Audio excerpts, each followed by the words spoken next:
Our next Steam Next Fest beat 'em up demo uses a more modern formula. They say imitation is the sincerest form of flattery. Garuda Emblem is definitely flattering River City Girls. This game doesn't just take inspiration from it. Some elements could easily fool me into thinking I'm looking at River City Girls if I wasn't paying attention. The pause menu, for example, brings up a smartphone with a similar art style. This map design is straight up a River City Girls map, but here's the thing. This game also captures some of the magic of River City Girls.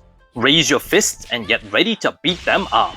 I dug into the company, and I think they're a small indie studio from Indonesia. All of the demos I've reviewed so far are from indie studios, but it's rarer to find indie studios from Southeast Asia. I imagine their budgets are even smaller, cause the backgrounds look a bit generic. They look like 2D PC games from the early 2000s, where everything looks too clean and sterile. Plus, the lanes are very wide, making the environment feel empty. There's a lot of unused space in these levels. The tiny characters further compound this. Some backgrounds do look more detailed. The real star is the silky smooth animation. You have a choice between a boy and a girl. Both are animated beautifully. This game, hands down, had the best animation of all the demos I've played. They put real love into the animation. Watching the mix of fantasy and real martial arts moves being pulled off was a real treat. It does have rough spots, such as your throwing animation and the enemy movement being out of sync.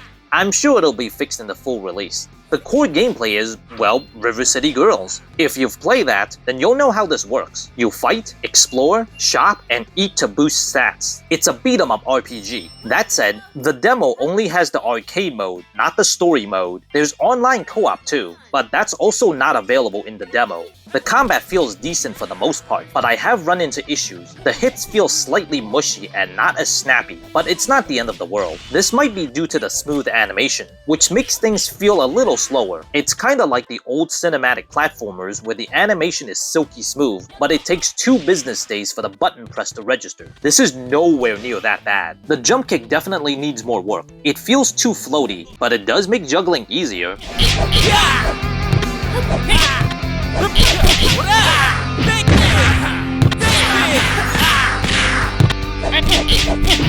This game has its own unique ideas as well. For example, long combos net you some bonus experience to help you level faster. The parry mechanic is well implemented. Parrying doesn't just stop attacks, but it instantly charges your super meter called burst in this game. I like it when games give you extra incentive to engage with its mechanics. I also really like the first boss. He's a bit hit spongy at first, but as you master the combat, you take him down faster. This guy and the last boss from the Takeover 2 demo were my favorite. There's also this one NPC where if you attack her, she gets pissed and hits you back. Even the enemies can trigger her, and also get smacked in return. I could totally see this being used to extend combos, but so far I've only seen one such NPC. It would be cool to have more of these throughout the finished game. I also have to give props to the soundtrack. I really enjoyed the range I heard from this short demo. I'm excited to hear more songs from this game. The voice acting, on the other hand, is not great. Part of it is due to the actors not being native English speakers. Companies should just embrace their own culture and have the characters speak their native language. I don't mind reading subtitles. It's better than hearing poorly delivered lines with weird grammar. I doubt this will change in the final product. They would probably have to spend more money for native English speakers. Other issues include shoddy collision detection with certain background objects. You can jump on these barrels to go higher, but the collision makes this simple task almost impossible. You can also get stuck on parts of the background. The demo has an unstuck button because they know about the collision issues.